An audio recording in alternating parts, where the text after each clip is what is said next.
네, 안녕하세요. 이번 시간에는 김수영 시인의 눈이라는 작품 함께 공부해 보도록 합시다. 눈이니까 시적 대상, 즉 제재가 눈이 될 거예요. 그런데 자, 늘 시는 어떤 대상, 자연물이나 동물 이런 것들을 통해서 인간의 삶에 대해서 이야기하고 있다고 했죠. 그래서 눈은 무엇을 의미하는지 생각해 보면서 한번 읽어보도록 할게요.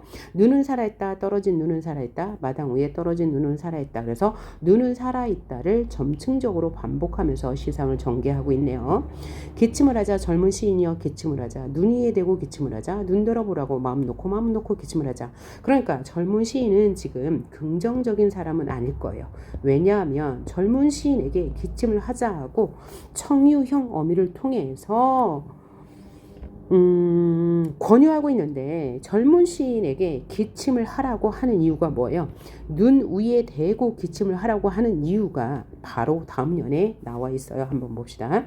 눈은 살아있다. 죽음을 잊어버린 영혼과 육체를 위하여 눈은 새벽이 지나도록 살아있다. 그러니까 젊은 시인이 기침을 하도록 만들기 위해 눈은 살아있대요. 그러면 젊은 시인은 바로 누구가 되는 거예요? 죽음을 잊어버린 영혼과 육체와 조응하는 식구죠. 같은 의미예요. 그러니까 눈이 살아있는 이유는 젊은 시인이 기침을 하도록 하기 위해서 살아있대요. 마지막 년을 볼까요? 기침을 하자 젊은 시인이여 기침을 하자 같은 말 반복. 눈을 바라보며 밤새도록 고인 가슴에 가래라도 많고 뱉자. 그러니까 젊은 시인에게 기침을 하라고 한 이유는 바로 여기 나왔죠. 가래를 뱉도록. 그러면 가래는 부정적인 의미죠. 그러니까 젊은 시인에게 있는 부정적 속성인 가래를 뱉어내게 하도록 유도하는 하도록 할 수 있는 것은 눈이죠. 그러니까 눈 위에 대고 기침을 하면 젊은 시인은 이 부정적인 속성을 벗어날 수 있어요. 그래서 눈이 살아있는 것은 젊은 시인이 이 부정적인 속성을 버리고 눈과 같은 깨끗하고 순수한 이미지를 갖게 하도록 하는 것이죠. 따라서 이 눈은 가래와 그죠? 대조적인 시어가 될 거예요. 대비되는 시어가 되죠. 그러면 가래를 가지고 있는 이 젊은 시인은요. 현실에 안주하고 소시민적인 특성을 가지고 있는 사람이다라고 유추해 볼 수 있죠. 왜냐하면 김수영 시인은 독재에 저항하는 시를 많이 썼다고 했잖아요. 그죠? 소시민적 삶을 가진 사람들에게 말하고 있는 거라고 볼 수 있어요. 따라서 이 젊은 시인, 죽음을 잊어버린 영혼과 육체는 어떤 사람이에요? 특정 젊은 시인 한 사람이 아니고 객관화된 화자를 말할 수도 있고요. 아니면 부정적 속성을 가지고 있는 소시민적 특성을 가지고 있는 이 시대를 살아가는 많은 젊은이들이라고도 할 수 있을 것 같아요.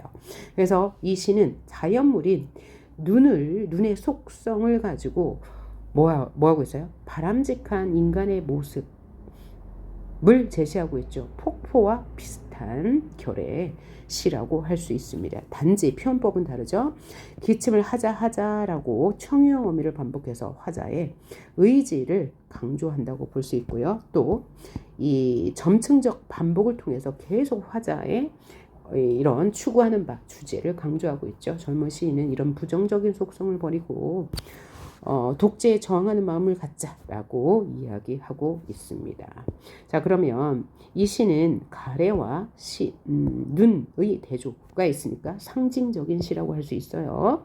그리고 이 시대적 현실에 대해서 이야기하니까 참여적인 성격을 가지고 있는 거고요. 또 이러한 젊은 시인이 가래를 가지고 있는 삶에 대해서 비판한다고 볼 수 있으니까 비판적인 성격도 있는 거고요. 긍정과 부정의 의미가 대립하니까 상징적인 시라고도 할 수 있고요. 그래서 화자는요, 젊은 시인의 가래를 뱉어내서 순수함을 되찾기를 바라고 있습니다. 따라서 주제는 순수하고 정의로운 삶에 대한 강한 소망이라고 볼 수 있네요. 자, 이를 효과적으로 표현하기 위해서 문장 구조의 반복, 청유형 어미를 쓰고 있습니다. 자, 그러면 문제를 풀어볼게요. 시적 과제의 태도에 대한 설명으로 가장 적절한 것은 이라고 했는데요. 현실에 대해 회의적 시각을 보이고 있다. 일단 세모해 볼게요. 현실과 일정한 거리를 두고 관찰하고 있죠. 이런 걸 뭐라고 하냐면 관조적 어조라고 해요. 객관적 거리를 두고 있는 거. 다른 말로는 객관적 시선. 을 가지고 있다 하면 맞는 말이고요. 인생에 대한 달관적 인식은 뭐냐면 이 삶을 초월한 또 다른 세계에 대해서 말하는 게 달관적 인식입니다. 미래에 대한 낙관적 전망이 없었고요. 순수한 삶에 대한 강한 열망이 없었고 젊은 시인이여 눈에 대고 기침을 하자라고만 청유 부탁하고 있습니다. 그러면 1번은요. 현실에 대한 회의적인 시각을 보이고 있다라고 말하면 조금 헷갈릴 수 있죠. 왜냐하면 젊은 시인이요. 가슴에 가래라도 뱉어내고 있자라는 것을 연결해 본다면 그렇게 사는 사람들에 대한 회의적인 시각이라고도 볼 수 있는데요. 더 가까운 화자의 태도는요. 바로 이것입니다.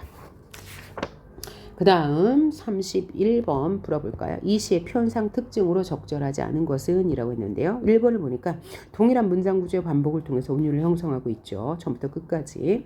그 다음 감각적인 시어를 사용하여 화자의 감정. 자, 감각적인 시어는 시각, 청각, 후각, 미각, 촉각인데 여기서는 화자의 감정을 표현하지 않았어요. 모든 시에는 감각적인 시어가 있습니다. 왜냐하면 시각적 이미지가 드러날 수밖에 없거든요. 눈 하면 시각적 이미지잖아요. 그런데 화자의 감정을 표현하지 않았고 절제하고 있습니다. 그런 걸 무슨 어조라고요? 객관적 태도 유지, 관조적 어조라고 했습니다. 그래서 얘는 틀린 말이 되겠고요. 청유형 어미를 반복했죠. 그래서 화자의 의지, 그죠? 젊은 시인이여 가래를 뱉어내자라는 화자의 의지를 드러내고 있는 것 같습니다.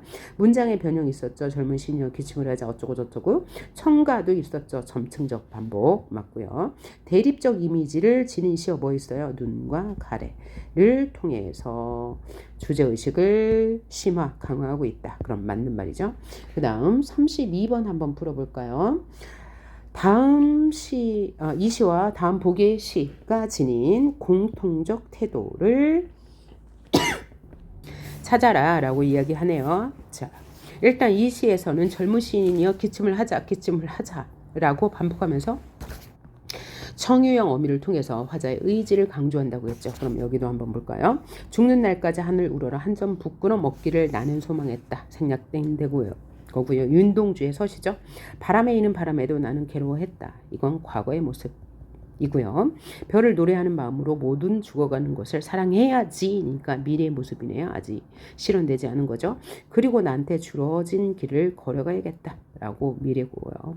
오늘 밤에도 별이 바람에 스치운다. 현재 영어미 니은 있죠. 그래서 현재의 모습을 알려주는데 걸어가야겠다라는 요 선엄할 어미를 통해서 화자의 의지를 보여주고 있네요.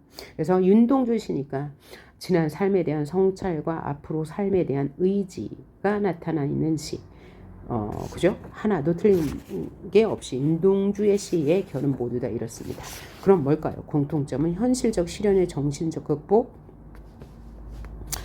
자, 현실적 실현이 여기서는 안 나왔네요. 보기에서도 안 나왔고요. 절대자에 대한 강렬한 믿음 없었고요. 절대자는 뭐 주님 뭐 이런 거요. 불교의 부처님 없었고요. 자연과 인간의 조화로운 삶도 없었죠. 순수한 삶에 대한 열망과 의지 있었네요. 이상향에 대한 끝없는 도전과 갈망 없었습니다.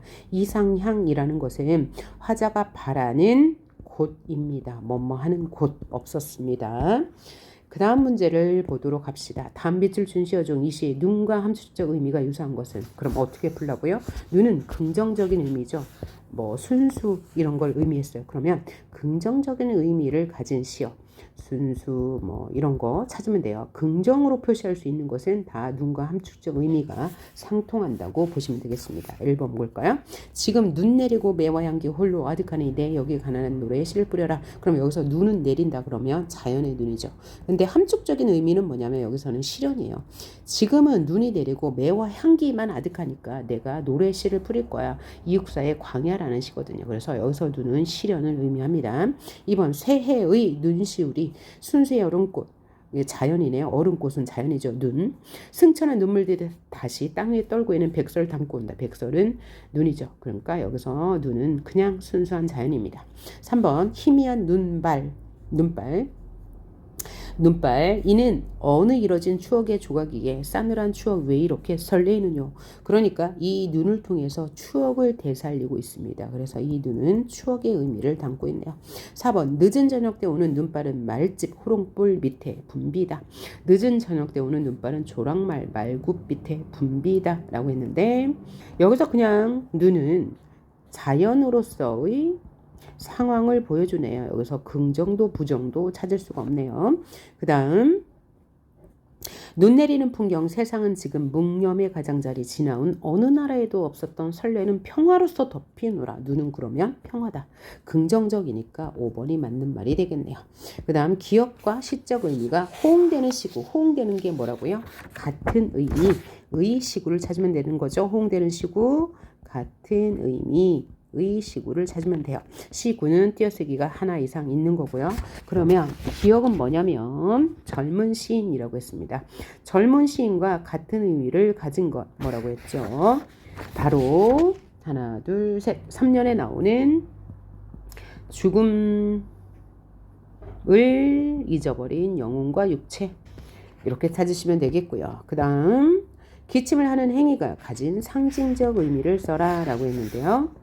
자, 기침은 부정적인 거고 기침을 하면 이 가래가 나오는 거니까 뭐예요? 부정적 속성을 없애는 행위 혹은 정화, 깨끗하게 씻는 행위라고 보시면 되겠네요. 자, 그래서 오늘은 이번 시간에는요. 김수영의 눈이라는 작품 살펴봤습니다. 수고하셨습니다.